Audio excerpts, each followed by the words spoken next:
Қазір бәріміздің өміріміз интернетпен тікелей байланысты ғой.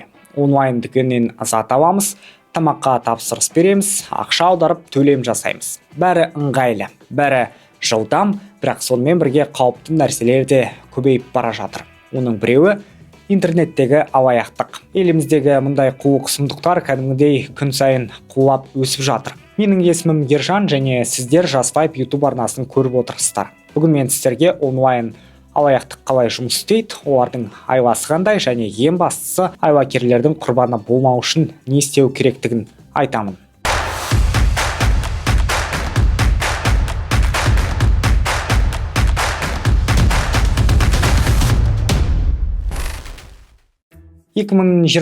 жылы қазақстандықтар интернет алаяқтардың қолына түсіп 11 миллиард теңгеден астам қаржысынан айырылған. Бұл өткен жылдармен салыстырғанда шамамен 3 есе көп. Полицейлердің мәліметінше 22 мыңнан астам іс тіркелген, ал келтірілген жалпы шығын 45 миллиард теңгеден асып кеткен. Ең қызығы 98% адам ақшасын өз қолымен жіберген. Ойлап қараңызшы, әрбір үшінші қылмыс интернет алаяқтыққа қатысты. Демек, қауіп бәрімізге ортақ. Алаяқтардың тәсілі жылдан жылға өзгеріп жатыр. Солардың ішінде ең көп кездесетін түрлерін айтып өтейін. Жалған сайттар мен парақшалар. Алаяқтар Instagram мен OLX-та дүкен ашып алады. Суретті әдемі, бағасы төмен, жеңілдік тек бүгін дейді. Сенесің, ақша жібересің. Болт, сатушы жоқ. Телефоны сөндірілді, ал парақшасы өшіп қалады. Кейін қарасам, бәрі қолдан жасалған. Сурет пен пікірлер де басқа дүкендерден ұрланған болып шығады. Көбіне мұндай жағдайлар мейрам алдында көп болады. Адамдар асығып жүргенде ұсталады ғой. Фишинг, яғни жалған сілтеме. Мысалы, банк шотыңыз бұғатталды. Мына сілтемеге өтіңіз деген SMS келеді. Сенесің, кіресің, сайт тура Каспи сияқты, бірақ ол алаяқтардың беті. Логин мен парольді жазған сәтте мәліметтер тікелей олардың қолына түседі. Сосын шотыңыздағы ақша әп сәтте ұрланып кетеді. Мұндай сілтемелер көбіне WhatsApp пен Telegram арқылы тарайды. Банк қызметкеріміз деп телефон шалатындар бұл соңғы жылдардың хиты. Дауысы байсалды, сәлеметсіз бе, банктың қауіпсіздік бөліміненбіз дейді. Сосын қорқытады. Сіздің шотыңыздан ақша шешілгелі жатыр. Жылдам ақшаңызды қауіпсіз шотқа аударыңыз. Көп адам шошып, бірден сеніп қалады. Кейде тіпті экранға банктың ресми нөмірін көрсетіп қояды. Сонда кім сенбейді, есіңізде болсын. Шынайы банк ешқашан телефон арқылы сізден код, пароль немесе ақшаны басқа шотқа аударуды сұрамайды. Жалған инвестиция. 100 мың теңге салсаңыз, бір айда миллион аласыз дейді. Сенесің, себебі жарнама әдемі көрінеді. Ал видеода табысқа жеткен адамдар әхлеп үкілейді. Басында пайдаңыз өсіп жатыр деп көрсетеді. Бірақ ақшаңызды қайтармақ болсаңыз, сайт жабылып, кеңесші жоғалады.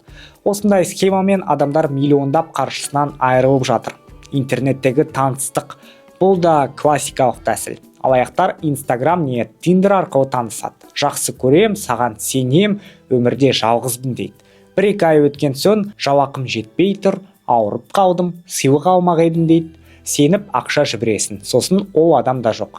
Аккаунт өшіп кетеді. Мұндайда әсіресе орта жастағы адамдар жиі бастан кешіп отыр. Соңғысы дроперлік. Бұрын кей адамдар мен ақшаны тек өз шотым арқылы өткізіп берем, ештеңе болмайды ғой деп ойлайтын. Енді бұл заң бойынша қылмыс. Дроперлер өз банк картасымен немесе Каспи Амияның бөтен адамдарға бергендер. Ол арқылы ұрланған ақша мен тыйым салынған қаржы өтеді. Енді мұндай әрекет үшін 7 жылға дейін бас бостандығынан айыру жазасы қарастырылған. Сондықтан егер біреу ақшаны менің шотыма түсірші, сосын өзіне қайтарам десе, ешқашан келіспеңіз. Алаяқтардың арбауына кім түспейді дейсің? Бәрі түседі. Студент те, зейнеткер де, бірақ көбіне үлкендер банк қызметкерлеріне сеніп қалады. Жастар оңай табысқа қызығып кетеді. Әйелдер интернеттегі махаббатқа алданып қалады. Кәсіпкерлер жедел тапсырыс деп асығып төлейді. Алаяқтар адам эмоциясымен ойнайды. Сол себепті оларды тек полициямен жеңу қиын. Адамның өзі де сақ болуды үйренуі керек. Бұл туралы мемлекет басшысы да айтқан еді. Азаматтарымыз алаяқтардың айласына түсіп алданып қалып жатыр. Сондықтан құқық қорғау органдары алаяқтарға қарсы табанды күрес жүргізуге тиіс. Оларға ешқандай жеңілдік жасалмау керек. Себебі алаяқтардың жасаған әрекетінен халық зардап шегуде.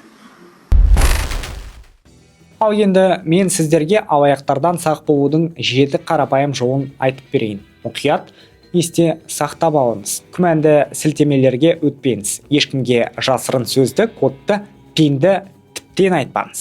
Егер біреулер сізді асықтырып жатса, тоқтап, телефонды қоя салыңыз. Банк атынан ақша сұраса, сенбеңіз. Сайтты не сатушыны мұқият тексеріңіз. Өз шотыңызды бөтен біреулерге бермеңіз. Егер сізді біреу алдамақ болса, бірден полицияға хабарласыңыз. Интернет өмірімізді жеңілдетті, бірақ алаяқтар да ақылды болып барады. Сондықтан біз де сергек болуымыз керек. Ал енді айтыңыздаршы, сіз интернет алаяқтыққа кезігіп көрдіңіз бе? Пікір қалдырыңыздар, себебі сіздің тәжірибеңіз басқаға сабақ болуы мүмкін. Жасвайп арнасына жазылыңыздар, лайк басыңыздар, бұл видеоны жақындарыңызға таратыңыздар. Келесі кездескенше.